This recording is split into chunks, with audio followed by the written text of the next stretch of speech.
En grandissant, Jessica a toujours eu le don de faire sien ce qui m'appartenait. Lorsque j'avais 8 ans, elle a convaincu nos parents que mon nouveau vélo serait mieux avec elle parce qu'elle était plus responsable. À 12 ans, elle s'est retrouvée avec ma collection Nancy Drew bien aimée parce que, selon elle, elle les apprécierait davantage. À 16 ans, j'avais appris à cacher tout ce qui était important à l'abri des regards indiscrets de ma sœur aînée. Mais comment cacher un rêve? Je m'appelle Sarah Mitchell, j'ai 28 ans aujourd'hui, mais cette histoire commence il y a 3 ans, juste après l'obtention de mon MBA. Alors que la plupart de mes camarades de classe étaient impatients d'entrer dans la vie active, je dessinais des plans d'affaires dans des cafés. Rêvant de quelque chose de différent. L'idée m'est venue au cours de ma dernière année d'études supérieures. J'avais remarqué que de nombreux professionnels avaient du mal à manger sainement en raison de leur emploi du temps chargé. Les services de préparation de repas étaient soit trop chers, soit impersonnels, et les options de livraison de produits sains n'étaient pas vraiment adaptées aux besoins de chacun. C'est alors que j'ai eu une idée. Et s'il existait un service combinant l'intelligence artificielle et la science de la nutrition pour créer des plans de repas personnalisés, en livrant des ingrédients frais et préportionnés directement à la porte des gens? Je l'ai appelé Nutritech. C'était la fusion de la technologie et de la nutrition qui allait révolutionner la façon dont les professionnels occupés abordaient l'alimentation. J'ai passé des mois à développer des algorithmes, à concevoir des plans de repas et à élaborer un plan d'affaires détaillé. Chaque détail a été pris en compte, du système d'apprentissage oculaire à l'emballage écologique. C'est brillant, Sarah, m'a dit mon professeur après avoir examiné mon plan d'affaires. Avec le financement adéquat, cela pourrait décoller. Le marché est prêt pour quelque chose comme ça. J'étais sur un nuage. J'ai peaufiné mon discours, je me suis entraînée sans relâche et je me suis sentie prête à le présenter aux investisseurs. Mais d'abord, je voulais le partager avec ma famille. Ce fut ma première erreur. C'est lors d'un de nos dîners familiaux mensuels que j'ai finalement décidé de leur en parler. Jessica était venue en avion de Chicago, où elle travaillait comme responsable marketing. Aux yeux de nos parents, elle a toujours été celle qui réussissait. Celle qui avait un emploi stable, un bel appartement, un petit ami respectable. J'étais la rêveuse, celle qui avait besoin de sortir la tête des nuages. Comme disait papa. Maman avait préparé ses fameux rôtis et tout le monde semblait de bonne humeur. Je me suis dit que c'était le moment idéal pour partager ma vision. Je ne pouvais pas ne pas travailler sur quelque chose. J'ai commencé à sortir mon dossier de présentation soigneusement préparé. Une idée d'entreprise qui, selon moi, pourrait vraiment fonctionner. Pas une autre de tes combines, dit papa, mais maman le fait taire. Laisse-la parler, Robert, dit-elle, même si son regard montre clairement qu'elle partage ses doutes. Jessica s'est assise en face de moi. Son verre de vin était délicatement tenu entre des doigts parfaitement manucurés. Elle m'observait avec une expression que je reconnais maintenant comme de la curiosité calculée. Pendant que j'expliquais le concept. Cela s'appelle Nutritech. Ai-je dit en présentant mes tableaux d'études de marché.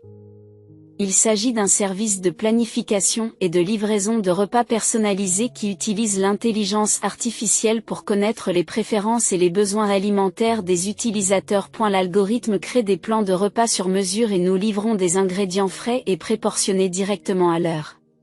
J'ai parlé de la technologie, des lacunes du marché, du potentiel de croissance. Au fur et à mesure que je parlais, j'ai remarqué un changement dans l'expression de Jessica. L'ennui poli avait disparu, remplacé par quelque chose de plus vif. Le plus intéressant, ai-je poursuivi, c'est que j'ai déjà mis au point l'algorithme de base. J'ai travaillé avec un ami informaticien pour créer un prototype. Tout ce dont j'ai besoin maintenant, c'est d'un financement initial pour lancer un programme pilote. Quel est le montant du financement, demande papa. Visiblement sceptique. D'après mes prévisions, environ 200 000 $ pour la première année, ce qui couvrirait le développement de la technologie, le marketing initial et les coûts d'exploitation jusqu'à ce que nous atteignions le seuil de rentabilité. Papa a failli s'étouffer avec son vin. 2 cents,000. Tu as perdu la tête? J'ai expliqué que c'était un montant tout à fait raisonnable pour une start-up technologique. Et des investisseurs providentiels se sont déjà intéressés à moi. L'intérêt n'est pas un engagement, a interrompu Jessica. Ce sont ses premiers mots depuis que j'ai commencé à parler. L'un d'entre eux a-t-il vraiment proposé d'investir? Pas encore, mais ce n'est qu'une chimère de plus. Conclut papa en retournant à son pot-au-feu. Sarah, ma chérie, pourquoi ne pas se concentrer sur la recherche d'un vrai travail? L'entreprise de Jessica est toujours en train d'embaucher et de faire du marketing. C'est un vrai travail? Papa. Ça pourrait être énorme. Le marché de la livraison de repas devrait atteindre 200 milliards de dollars d'ici 2025, et avec notre approche unique de l'IA. Je pense que c'est intéressant. Dit soudain Jessica, m'interrompant, et tout le monde à la table se tourna vers elle avec surprise.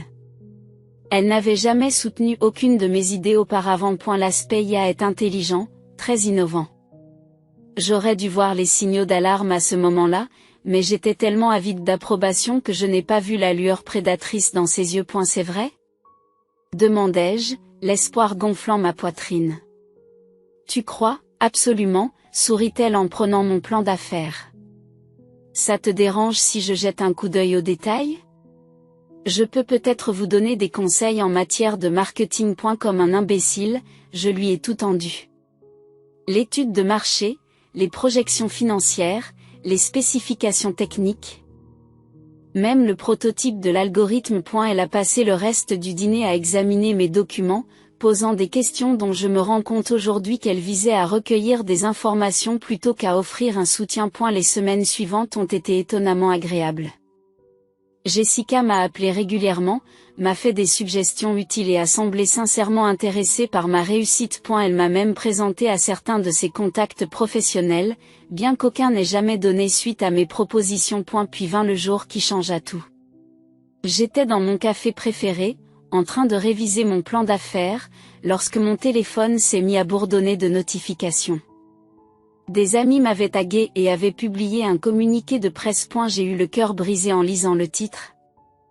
Une étoile montante lance un service révolutionnaire de planification des repas basé sur l'IA. La photo d'accompagnement montrait Jessica souriant professionnellement devant un logo élégant pour TechBit, un service de planification et de livraison de repas personnalisés utilisant l'intelligence artificielle pour créer des plans de repas personnalisés pour les professionnels occupés. Mon entreprise, mon idée, mon rêve. Mais voilà qu'elle est citée dans l'article. J'ai toujours été passionné par la combinaison de la technologie et de la nutrition. TechBit représente des mois de planification et de développement minutieux. L'article mentionnait qu'ils avaient obtenu un financement initial de 500 000 $ provenant de l'épargne retraite de nos parents. Mes mains ont tremblé lorsque j'ai composé le numéro de Jessica. Elle a décroché dès la première sonnerie, sa voix était froide et polie. Je me demandais quand tu appellerais, dit-elle. Comment as-tu pu? J'ai bafouillé. C'est mon affaire, mon idée. Ton idée, dit-elle en riant. Sarah, les idées ne valent rien si elles ne sont pas mises en œuvre. Cela fait des mois que tu en parles, mais tu ne fais rien de concret. J'ai vu une opportunité et je l'ai saisie.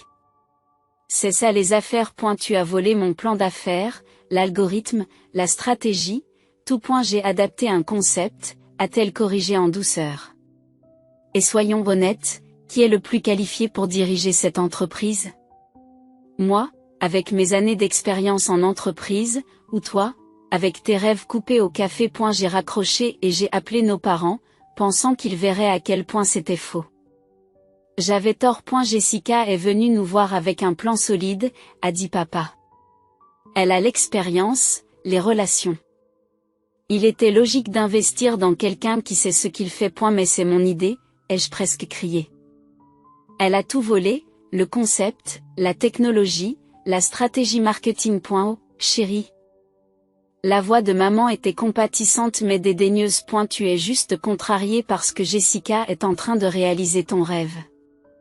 Tu devrais te réjouir de sa réussite. Heureuse? Je n'arrivais pas à croire ce que j'entendais. Elle a volé toute mon entreprise. Ça suffit. Papa a craqué. Jessica a travaillé dur pour arriver là où elle est. Elle sait comment gérer une entreprise. Tu es juste contrarié parce qu'elle fait ce que tu n'as pas pu faire. Arrête de faire l'enfant. Ce soir-là, alors que j'étais assis dans mon appartement, entouré des restes de mes rêves, des études de marché, des projections financières, mon téléphone bourdonnait de messages de félicitations à propos de la nouvelle entreprise innovante de Jessica. Sur les réseaux sociaux, je l'ai vue devenir la coqueluche du monde des affaires. Une jeune entrepreneuse révolutionne le secteur de la planification des repas en un seul titre. TechBeat. L'avenir de la nutrition personnalisée ? Proclame un autre point. Mes parents partagent fièrement les photos d'une soirée de lancement, maman tenant le bras de Jessica, papa faisant un discours sur la vision de sa brillante fille. La même vision qu'il avait qualifiée de chimère lorsqu'elle venait de moi. Mais alors que j'étais assis là, quelque chose a changé en moi. La douleur s'est transformée en quelque chose de plus dur, de plus déterminé. Il pensait que je n'étais qu'une rêveuse. C'est vrai. Ils pensaient que Jessica était la seule à pouvoir réussir. Je leur montrerai à quel point ils avaient tort. J'ai ouvert mon ordinateur portable et j'ai commencé à écrire, non pas un autre plan d'affaires, mais quelque chose de plus grand.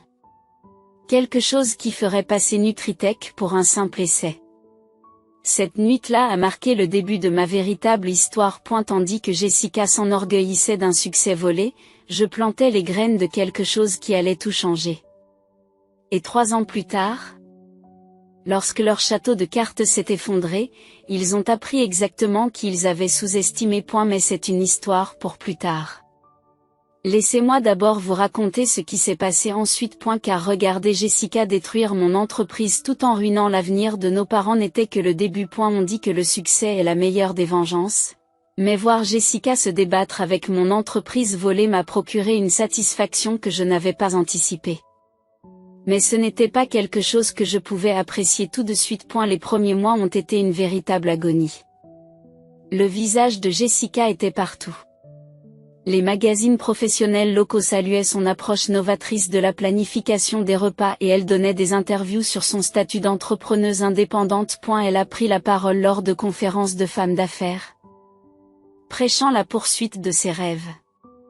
L'ironie aurait été amusante si elle n'avait pas été si douloureusement réelle. Avez-vous vu Jessica aux nouvelles du matin ? Maman appelait, la voix débordante de fierté. Elle se débrouille si bien avec la morsure de la technologie. Ils ont déjà plus de 1000 abonnés. Je marmonnait une réponse sans engagement et mettait fin à l'appel aussi vite que possible. Chaque conversation était comme un nouveau coup de couteau dans la plaie. Mais alors qu'ils célébraient tous le génie de Jessica, j'ai remarqué quelque chose qu'ils n'avaient pas remarqué. Des failles dans son empire. Jessica avait peut-être volé mon plan d'affaires. Mais elle ne comprenait pas la technologie qui le sous-tendait. L'algorithme d'IA que j'ai mis au point avec mon ami Dave n'était pas un simple outil de recommandation. Il s'agissait d'un système complexe qui nécessitait une mise à jour et un perfectionnement constant. Des murmures ont commencé à circuler parmi des amis communs. Des plaintes concernant des recommandations de repas qui n'avaient pas de sens. Des problèmes de livraison. Des problèmes techniques dans l'application. Jessica avait démarré en fanfare, mais les fondations étaient fragiles. L'algorithme a suggéré Shellfish à un client allergique aux fruits de mer. Dave m'en a parlé un jour autour d'un café. Il avait été approché par des techniciens pour résoudre leurs problèmes, mais il avait refusé, me restant fidèle. Ils utilisent une version simplifiée de notre code, mais ils ne savent pas comment l'entretenir. Pendant ce temps, j'étais occupé par mes propres projets. La nuit où Jessica a lancé TechBeat, j'ai commencé à esquisser quelque chose de plus grand, de plus complet. Et si Jessica voulait jouer dans l'espace technologique, je lui montrerai à quoi ressemble une véritable innovation. Je l'ai appelé Life 5, un écosystème numérique complet pour le bien-être personnel. Il ne s'agissait pas seulement de planifier les repas, mais d'une plateforme capable de suivre la forme physique, de surveiller la santé mentale et d'intégrer une IA avancée pour optimiser tous les aspects du bien-être. La morsure de la technologie ressemblerait à un boulier à côté de l'informatique quantique de Life 5. Mais cette fois, j'ai été plus malin. J'ai déposé des brevets pour chaque composant de la technologie. J'ai tout documenté méticuleusement, surtout, je n'ai rien dit à ma famille. J'ai pris un emploi dans une start-up technologique locale pour payer les factures, en consacrant chaque moment libre à Life 5. Mon appartement est devenu une forteresse de tableaux blancs, de notes adhésives et de codes. J'ai tendu la main à mon réseau de l'école de commerce, établissant des relations sans trop me dévoiler. 6 mois après le succès de Jessica, TechBit a connu sa première crise. Un groupe de clients a eu de graves réactions allergiques à cause d'une liste d'ingrédients incorrects. La presse locale s'est emparée de l'affaire. C'est juste une crise de croissance, a dit mon père avec dédain lorsque je l'ai mentionné lors d'un de nos dîners familiaux mensuels. Toute nouvelle entreprise doit faire face à des défis. Jessica n'était pas là ce soir-là. Elle manquait de plus en plus d'événements familiaux, invoquant toujours son emploi du temps chargé.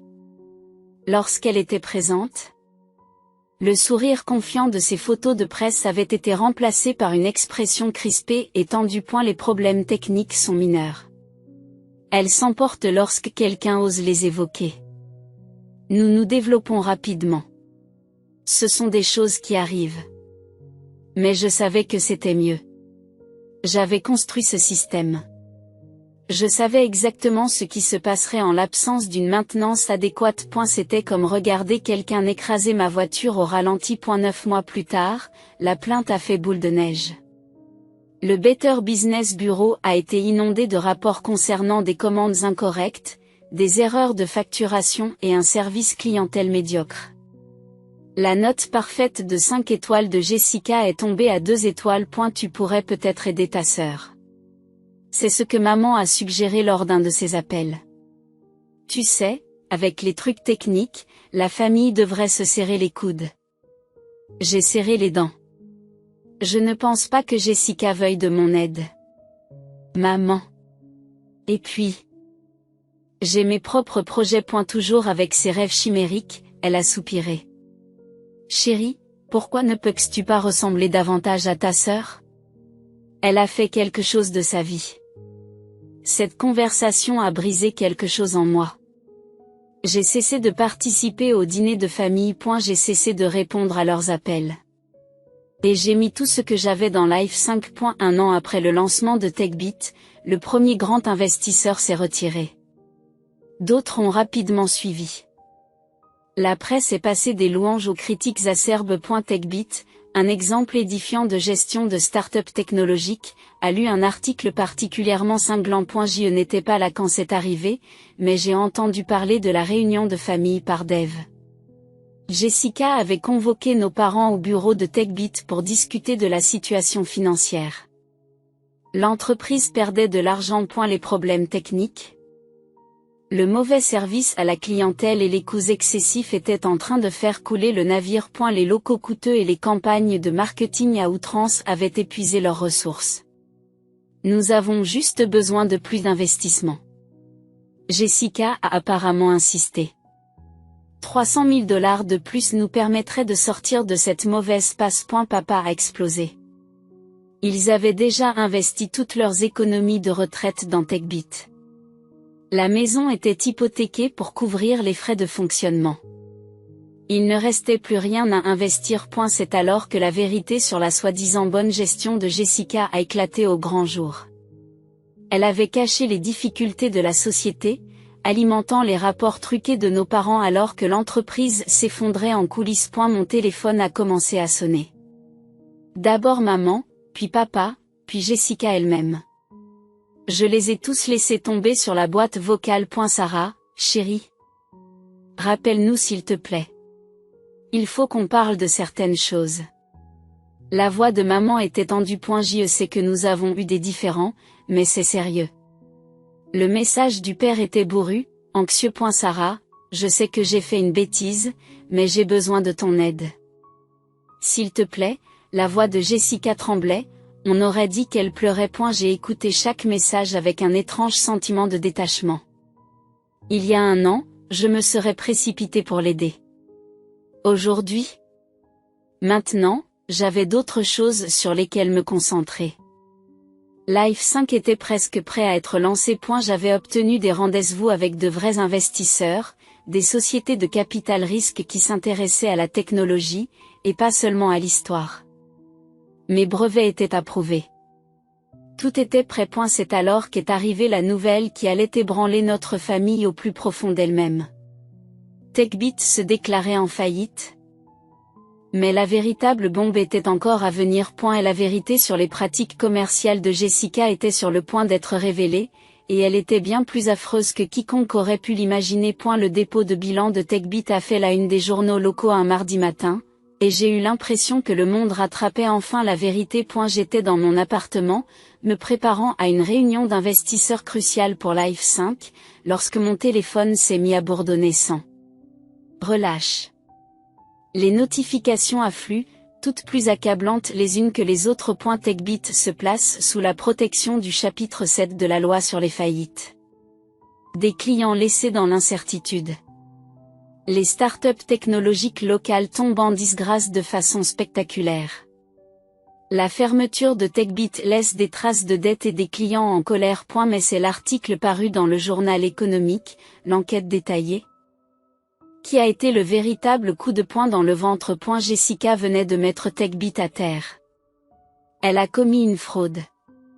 D'après l'enquête, Jessica avait inventé de toutes pièces le nombre de ses clients pour impressionner les investisseurs. Elle prétendait avoir plus de 10 000 abonnés actifs, alors que le nombre réel était plus proche de 2 000. Et ce nombre diminuait rapidement à mesure que les problèmes de service s'accumulaient. Elle a falsifié des documents financiers pour obtenir des prêts et a continué à accepter des paiements de nouveaux clients alors qu'elle savait qu'ils ne pourraient pas honorer leurs commandes. Jessica n'était pas la seule à avoir causé des dégâts.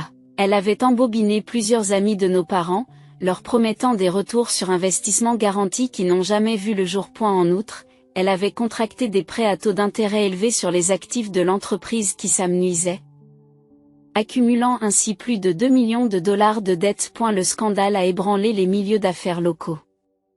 Les personnes qui considéraient Jessica comme l'exemple même de la réussite entrepreneuriale souhaitaient à présent que des enquêtes criminelles soient menées. D'anciens employés ont pris la parole, racontant des histoires de chèques de paie sans provision et de conditions de travail dangereuses.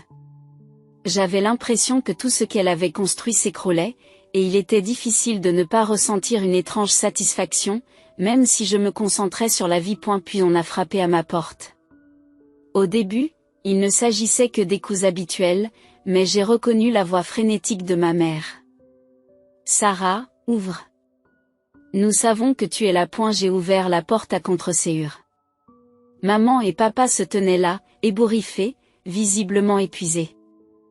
Le visage de papa semblait avoir vieilli de plusieurs années et les cheveux de maman étaient emmêlés et sauvages. Que est-ce que vous voulez? J'ai demandé, en essayant de ne pas trop m'énerver. Ils sont passés devant moi et sont entrés dans l'appartement. Maman a serré sa tablette et l'a agitée devant moi. Tu as vu ça? Ils disent que Jessica pourrait faire l'objet de poursuites pénales. On a besoin de ton aide. Mon aide? Je n'ai pas pu masquer l'incrédulité dans ma voix. Maintenant, tu as besoin de mon aide. C'est sérieux, Sarah, dit papa, la voix tendue. Les enquêteurs examinent tout. Jessica, elle a fait des erreurs. Des erreurs? J'ai ri, mais il n'y avait rien de drôle là-dedans. Elle a volé mon entreprise, ruiné ta retraite et commis une fraude. Ce ne sont pas des erreurs, papa.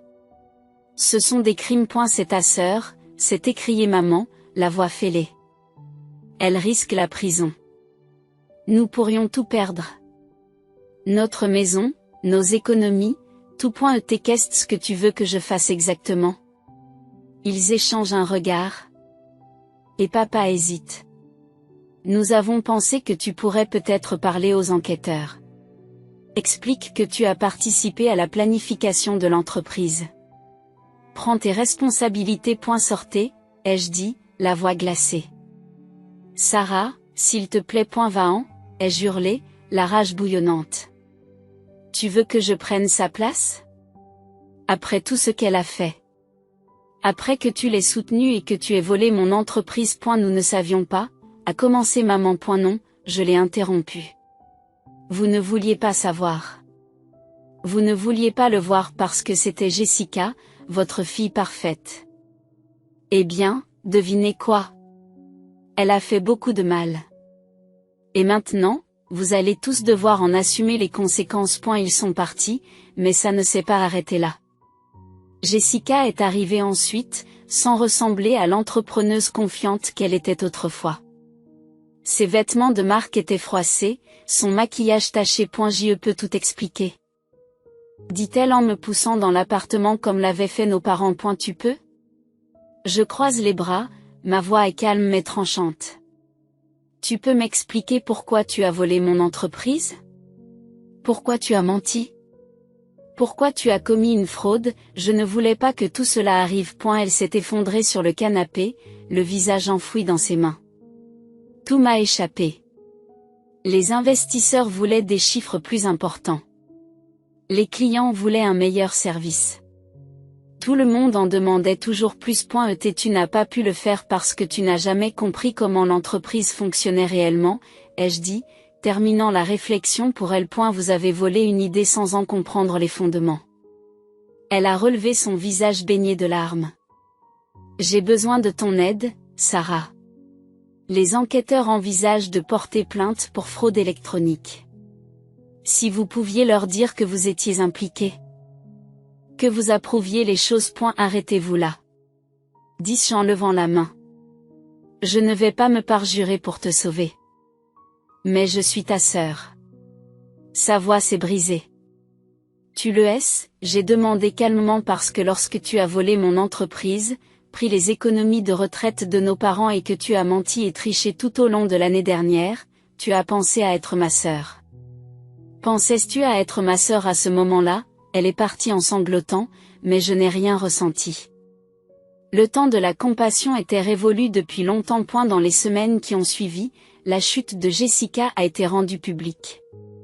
Elle a été formellement inculpée de plusieurs chefs d'accusation pour fraude électronique et fraude en matière de valeurs mobilières. Nos parents ont dû vendre leur maison pour rembourser une partie des investisseurs qu'ils avaient recrutés. Papa a pris un emploi de gardien de nuit et maman a commencé à vendre ses bijoux pour joindre les deux bouts. Pendant ce temps, Life 5 allait de l'avant. La réunion des investisseurs que j'avais préparée lorsque mes parents se sont présentés s'est déroulée bien mieux que je ne l'avais espéré. C'est impressionnant. L'investisseur principal m'a dit, en feuilletant ma documentation, que l'intégration de l'IA dans de multiples secteurs verticaux du bien-être, la protection des brevets, l'évolutivité, tout cela avait été bien pensé. J'ai fait l'expérience de ce qu'il ne faut pas faire. J'ai répondu avec un petit sourire.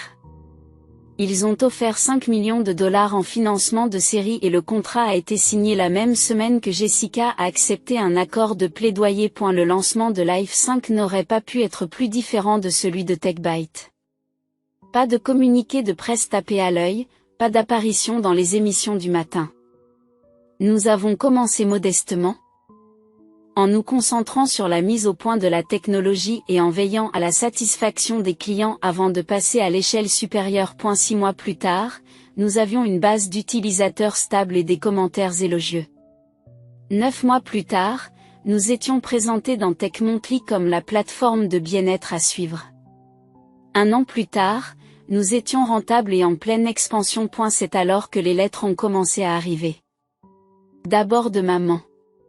Puis de papa. Et enfin de Jessica, qui écrivait depuis la prison de sécurité minimale où elle purgeait sa peine de 18 mois. Elle disait toute la même chose. Nous sommes désolés. Nous aurions dû croire en toi. Pouvons-nous parler d'arranger les choses? J'ai gardé les lettres, mais je n'y ai pas répondu. J'étais trop occupée à construire quelque chose de vrai, quelque chose qui durerait. Juste au moment où Life 5 prenait son essor, où je voyais les résultats de mon dur labeur prendre vie. Jessica a été libérée de prison et elle n'avait plus rien à perdre. Les jours qui ont suivi l'intrusion de Jessica ont été tendus, comme le calme avant l'inévitable tempête. J'ai redoublé d'efforts dans les initiatives de croissance de Life 5, me plongeant dans le travail pour me distraire du malaise qu'elle allait essayer quelque chose d'autre. Mon équipe a remarqué mon changement d'orientation, mais personne n'a osé le remettre en question. Ils avaient l'habitude de me voir concentré comme un laser, mais là, c'était différent.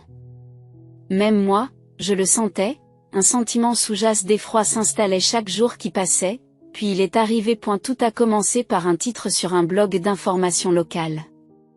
Le conflit d'une sœur étrange à propos d'un membre de la famille est le mogul de la technologie du bien-être qui cache un passé sombre.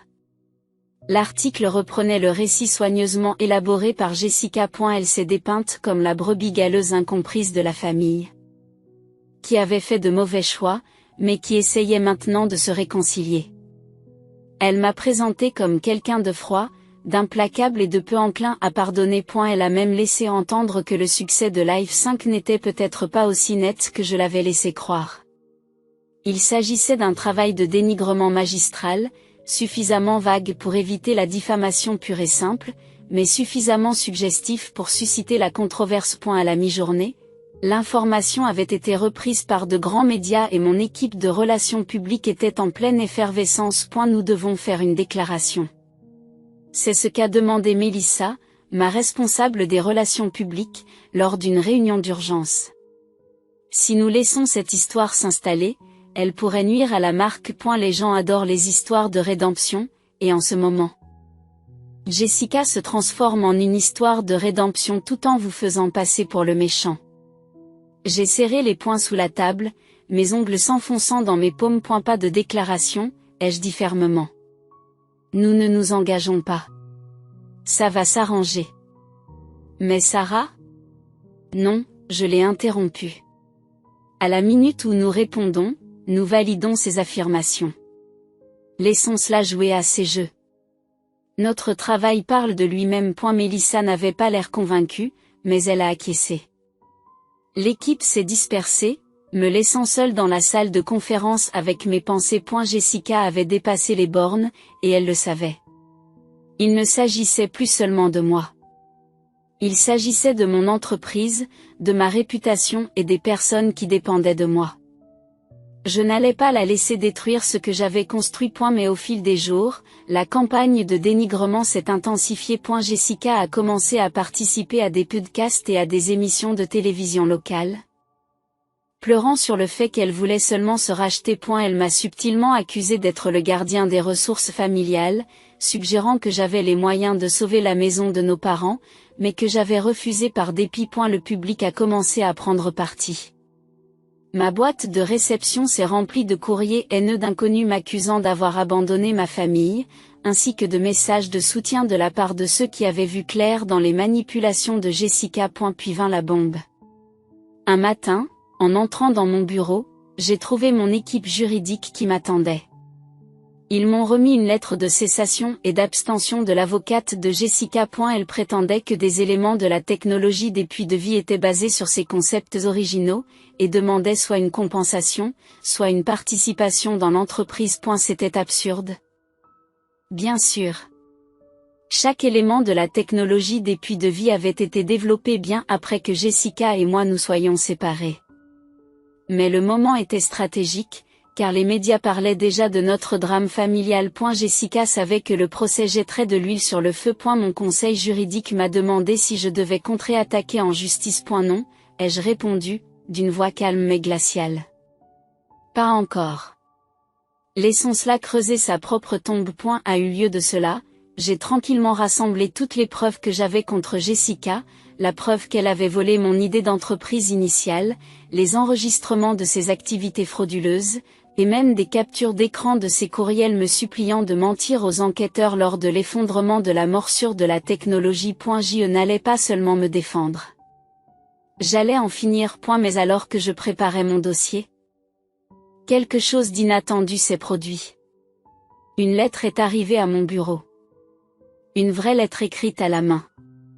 Pas l'habituel avis juridique ou l'enquête des médias. C'était une lettre de maman. Sarah, je sais que tu ne veux pas entendre parler de moi. Je sais que tu ne veux pas entendre parler de moi, mais s'il te plaît, je t'en supplie, lis ceci. Jessica est hors de contrôle et nous ne savons pas quoi faire. Elle n'est plus la même personne. Les mensonges, les manipulations, c'est pire que jamais. Ton père et moi ne savons plus où donner de la tête. Je sais que nous avons failli à notre devoir à bien des égards. Je sais que nous avons pris parti alors que nous n'aurions pas dû. Mais nous sommes en train de tout perdre. Notre maison, nos économies, notre dignité. Et maintenant Jessica traîne ton nom dans la boue, et nous ne pouvons pas l'arrêter. S'il te plaît, Sarah. Je ne te demande pas de nous pardonner. Je te demande de te sauver. Faites tout ce qu'il faut pour protéger votre entreprise, votre réputation, votre avenir. Ne la laisse pas te détruire comme elle nous a détruits. Je t'aime. Maman. J'ai regardé la lettre pendant un long moment. Partagé entre la colère et la pitié, mes parents avaient fait leur choix et ils en payaient le prix. Mais maman avait raison sur un point. Je devais protéger ce que j'avais construit. Cet après-midi-là, j'ai demandé à mon équipe juridique de porter plainte contre Jessica pour diffamation et harcèlement. J'ai également autorisé mon équipe de relations publiques à publier une déclaration détaillée décrivant la chronologie des événements, la façon dont Jessica avait volé mon idée d'entreprise, mis nos parents en faillite et tenté de m'impliquer dans ces projets frauduleux. Nous n'avons pas hésité. Et la réaction a été rapide. Les partisans de Jessica se sont retournés contre elle lorsque la vérité a éclaté. D'anciens employés et investisseurs de TechBit se sont manifestés pour corroborer mon histoire. Même certains des amis de nos parents, qui avaient perdu de l'argent dans les escroqueries de Jessica, ont donné des interviews pour condamner ses actions. Jessica a tenté de se défendre, mais le vent avait tourné. Son action en justice a été rejetée comme étant frivole, et ma contre-action en justice l'a forcée à conclure un accord qui lui interdisait de faire d'autres déclarations publiques à mon sujet ou au sujet de Live 5. Le bruit s'est finalement calmé, mais les dommages causés à ma famille ont été permanents. Des mois plus tard, j'ai reçu une autre lettre de maman. Celle-ci était plus courte, quelques lignes seulement. Sarah. Tu as eu raison de nous couper les vivres. Nous avons fait nos choix et nous en subissons les conséquences. J'espère seulement qu'un jour tu trouveras dans ton cœur la force de nous pardonner. Pas pour nous, mais pour toi. Je t'aime, maman. J'ai plié la lettre et l'ai mise dans un tiroir avec les autres. Peut-être qu'un jour, je trouverai ce pardon. Mais pas aujourd'hui. Aujourd'hui, j'avais une entreprise à gérer. L'email est arrivé dans ma boîte de réception un jeudi matin, transmis par notre investisseur principal, et j'en ai senti le poids avant même de l'ouvrir. L'objet du message était le suivant: la vérité sur le fondateur de Live 5. Le message était simple, mais accablant. Madame Mitchell a volé la technologie de base de Live 5 à TechBit pendant sa procédure de faillite. J'ai la preuve qu'elle a accédé à nos serveurs et qu'elle a téléchargé du code propriétaire avant que la société ne soit liquidée. Signé par Jessica Mitchell. Ancienne PDG de TechBit. J'ai regardé fixement mon téléphone, absorbant le choc pendant un instant seulement. Jessica avait fait ce que j'attendais d'elle. Elle n'allait pas s'éteindre tranquillement. Non, elle allait se battre à fond. Nous devons réagir immédiatement, a insisté Marc, mon directeur des relations publiques, lors de notre réunion d'urgence. Même des accusations sans fondement comme celle-ci peuvent miner la confiance des investisseurs et nuire à notre image de marque. Mais je n'étais pas inquiet. Pas une seconde. J'avais quelque chose que Jessica n'avait pas. La vérité. J'avais tout documenté. Chaque ligne de code, chaque demande de brevet, chaque réunion et chaque conversation. J'avais méticuleusement archivé tout cela, horodaté et organisé. Mais surtout, j'avais quelque chose de bien plus fort que son accusation. J'avais les fichiers originaux de Nutritech. Ceux qu'elle avait volés pour construire TechBit. Des fichiers qui contenaient non seulement mon code, mais aussi les courriels dans lesquels elle admettait ouvertement avoir adapté mes idées. Relâchez tout, ai-je dit. Ma voix vacille. Les fichiers Nutritech, les courriels, la preuve de la fondation frauduleuse de TechBit. Montrons-leur qui est le vrai voleur. En l'espace de quelques heures, les retombées ont été rapides et écrasantes. Les tech-blogs ont publié des articles dénonçant la tentative de ricanement de Jessica, tandis que les investisseurs ont apporté leur soutien total à Live 5, réaffirmant la confiance qu'ils avaient en moi. Le dernier clou dans le cercueil est venu lorsque Dave, mon ancien partenaire de programmation, a publié une déclaration détaillant comment Jessica avait essayé de l'embaucher pour reproduire mon code pour TechBit. Mais la bataille était loin d'être terminée. Ce soir-là, alors que je quittais le bureau, j'ai remarqué que mes parents se tenaient près de ma voiture. Leur présence a provoqué une vague de tension en moi avant même que je puisse en saisir le sens. Comment as-tu pu? S'est écriée maman, des larmes coulant sur son visage alors qu'elle se précipitait vers moi. Tu as exposé Jessica comme ça. Elle essayait juste de prendre un nouveau départ. En essayant de ruiner mon entreprise, demandai-je d'une voix posée mais tranchante. C'est son nouveau départ. Elle est désespérée. Et la voix de papa s'est brisée sous l'effet de la frustration. Nous sommes en train de tout perdre et tu restes dans ton bureau avec tes millions. Arrête. Je lui ai coupé la parole. Ma voix est basse mais impérieuse. Arrête, c'est tout. Jessica a commis une fraude. Elle est allée en prison et maintenant elle essaie de me faire chanter. Et tu continues à la défendre. Et la voix de maman tremble lorsqu'elle murmure, nous allons être sans abri. La banque ne veut pas prolonger le prêt. Nous n'avons nulle part où aller. Je suis restée là, figée pendant un moment, les voyant vraiment pour la première fois depuis longtemps. Mon père, autrefois fort et sûr de lui, n'était plus qu'une coquille vide, épuisée par des nuits interminables et l'anxiété. Ma mère, qui avait passé sa vie à soigner une image parfaite, était maintenant mise à nu par les conséquences de ses choix. Ils avaient tout perdu à cause des mensonges de Jessica. Et pourtant, ils la préféraient à moi. J'y pris une profonde inspiration, puis me tournai vers la voiture. Montez. Tous les deux. Il y a quelque chose que vous devez voir. Ils ont suivi, la confusion se lisant dans leurs yeux. 20 minutes plus tard, nous nous sommes arrêtés devant une modeste maison nichée dans un quartier tranquille. Papa a plissé les yeux en demandant, qu'est-ce que c'est? Je lui ai tendu une clé. C'est votre nouvelle maison, si vous la voulez. Leurs expressions sont passées de la confusion au choc lorsque j'ai déverrouillé la porte et que je les ai conduits à l'intérieur. L'endroit avait été rénové, il était propre, confortable et prêt à les accueillir. Tu nous as acheté une maison. La voix de maman s'élève à peine au-dessus d'un murmure. Non, corrigeai-je. J'ai acheté une maison pour vous. Tu vivras ici, sans loyer, aussi longtemps que tu en auras besoin. Mais il y a des conditions. Je sors 3 documents et les pose sur la table de la cuisine. D'abord, c'est un contrat de location. Vous vivrez ici. Vous achèterez la propriété.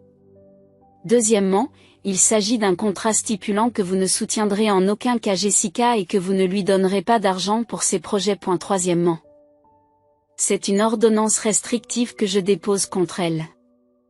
Elle n'aura aucun contact avec Life 5 ou l'un de ses employés. Maman a cligné des yeux, le visage pâle, mais c'est ta sœur, a-t-elle murmuré.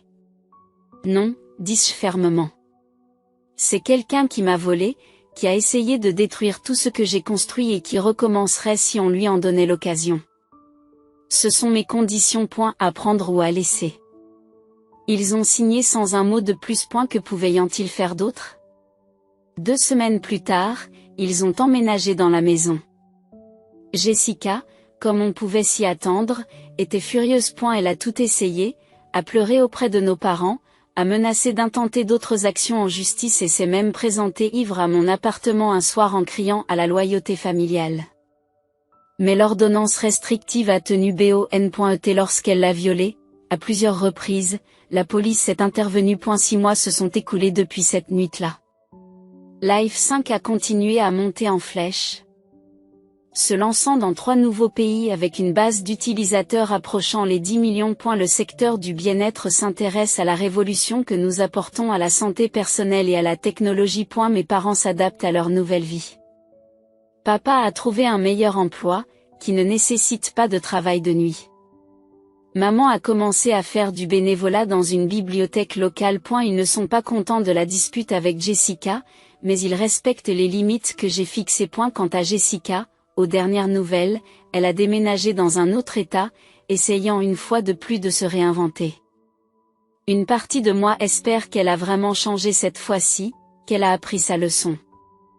Mais je ne compte pas là-dessus. Moi, j'ai beaucoup appris sur la famille, la confiance et le prix du succès.